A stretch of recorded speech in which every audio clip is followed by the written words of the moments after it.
ಶರಾವತಿಯ ಒಡಲನ್ನು ಅಗೆದು ಬಗೆದು ಸೀಳಿ ಪಶ್ಚಿಮ ಘಟ್ಟದಲ್ಲಿ ಇನ್ನೊಂದು ದುರಂತಕ್ಕೆ ಎಂದೂ ಎಡೆಮಾಡಿಕೊಡುವುದಿಲ್ಲ.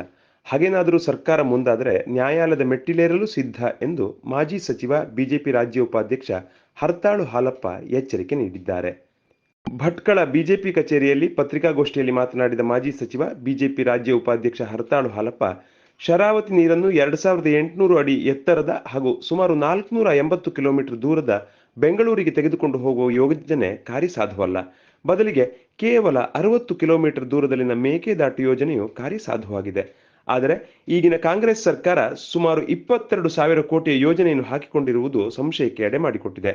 ಶರಾವತಿಯ ನೀರನ್ನು ಬೆಂಗಳೂರಿಗೆ ತೆಗೆದುಕೊಂಡು ಹೋಗುವ ಪ್ರಸ್ತಾಪನೆಯ ಕುರಿತು ಬಿಜೆಪಿ ಪಕ್ಷದ ಹಾಗೂ ನಾಗರಿಕರ ತೀವ್ರ ವಿರೋಧವಿದ್ದು, ಶೀಘ್ರದಲ್ಲಿಯೇ ಸಭೆ ಸೇರಿ ಪ್ರತಿಭಟನೆಯ ರೂಪುರೇಷೆಗಳನ್ನು ನಿರ್ಧರಿಸಲಾಗುವುದು.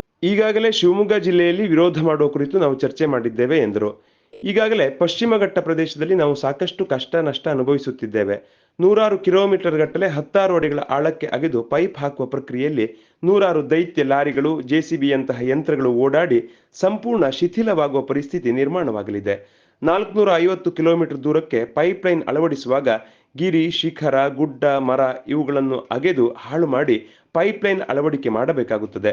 ಅಲ್ಲದೆ ಶರಾವತಿಯಿಂದ 30-40 ಟಿಎಂಸಿ ನೀರನ್ನು ಪ್ರತಿದಿನ ಎತ್ತಿ ಬೆಂಗಳೂರಿಗೆ ತೆಗೆದುಕೊಂಡು ಹೋದರೆ ಹೊಳೆಯಲ್ಲಿ ಉಪ್ಪು ನೀರು ನುಗ್ಗಿ ನದಿ ಪಾತ್ರದಲ್ಲಿರುವ ಸಾವಿರಾರು ಎಕರೆ ಜಮೀನು ನಿಷ್ಪ್ರಯೋಜಕವಾಗುತ್ತದೆ ಎಂದರು.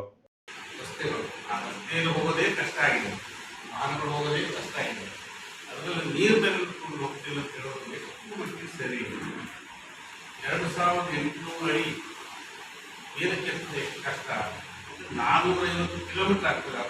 450 ಕಿಲೋಮೀಟರ್ ತಗೊಂಡು ಹೋಗೋದಕ್ಕೆ ಕಷ್ಟ.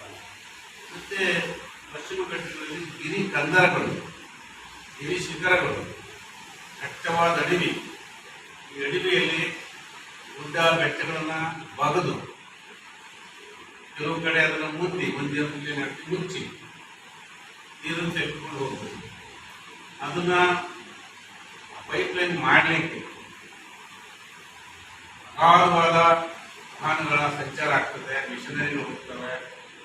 ಮತ್ತೆ ಇಲ್ಲಿಯ ಮಣ್ಣಿನ ಗುಣ ಗೊತ್ತಿದೆ. ನಾವು ಪ್ರತಿ ಮಳೆಗಾಲದಲ್ಲೂ ನೋಡ್ತೇವೆ, ಅದು ಸೌಕರ್ಯ. ಹಾಗಾಗಿ ಆ ಗಿರಿ ಕಂದರಗಳನ್ನು ಬಗೆಯೋದು, ಸೀಳೋದು, ಮುಚ್ಚೋದು, ಪೈಪ್ ಮುಚ್ಚಿದ ಪಕ್ಕದಲ್ಲಿ ನೀರು ಹರಿಯೋದು, ಕರ್ಕೊಂಡು ಹೋಗೋದು ಅಂತ ದಿವಾಳಿ ಅಂತ ಹೋಗ್ತದೆ. ಇನ್ನೇ ಹುಟ್ಲಿ ಗದ್ದೆ ಅಂತ ನಮ್ಮ ಮೇಲೆ ಕರಿತೀವಿ. ಈ ನಾಟಿ ಮಾಡೋಕ್ಕೆ ಅವೆಲ್ಲ ಹೋಗ್ತೀವಿ, ಹೆಸರು ಗದ್ದೆ. ಹಾಗೆ ಒಂದು ಏರಿಯನ್ನು ಮಾಡ್ತಾರೆ.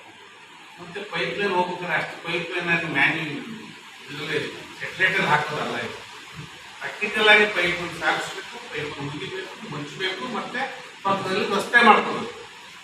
ಯಾವುದೇ ಪೈಪ್ಲೈನ್ ಹೋದಲ್ಲಿ ರಸ್ತೆ ಇರ್ತದೆ. ಬೆಂಗಳೂರಿಗೆ ಕುಡಿಯೋ ನೀರು ತಂದಿದ್ದೇವೆ, ನಾವು ಹಾವೇರಿಯಿಂದ ನೋಡಿದ್ದೇವೆ. ಬನ್ನಿ ನಾಯಕರೇ, ಹೀಗೆ ಕಾರ್ಯಸಾಧು ಅಲ್ಲ. ಮತ್ತೆ ಈ ಸಂದರ್ಭದಲ್ಲಿ ಮಾಜಿ ಶಾಸಕ ಸುನಿಲ್ ನಾಯ್ಕ್, ಹಿಂದುಳಿದ ಮೋರ್ಚಾ ರಾಜ್ಯ ಉಪಾಧ್ಯಕ್ಷ ಈಶ್ವರ್ ಎನ್ ನಾಯ್ಕ್, ಪಶ್ಚಿಮ ಘಟ್ಟ ಕಾರ್ಯಪಡೆಯ ಮಾಜಿ ಅಧ್ಯಕ್ಷ ಗೋವಿಂದ ನಾಯ್ಕ್, ಬಿಜೆಪಿ ಮಂಡಳಾಧ್ಯಕ್ಷ ಲಕ್ಷ್ಮೀನಾರಾಯಣ ನಾಯ್ಕ್, ಹೊನ್ನಾವರದ ರಾಜು ಭಂಡಾರಿ, ಜಿಲ್ಲಾ ಕಾರ್ಯದರ್ಶಿ ಸುಬ್ರಾಯ್ ದೇವಡಿಗ, ಪ್ರಮುಖರಾದ ಕೇದಾರ್ ಜೊಲ್ಲೆ, ಶ್ರೀನಿವಾಸ್ ನಾಯ್ಕ, ಉಮೇಶ್ ನಾಯ್ಕ್ ಮೊದಲಾದವರು ಉಪಸ್ಥಿತರಿದ್ದರು.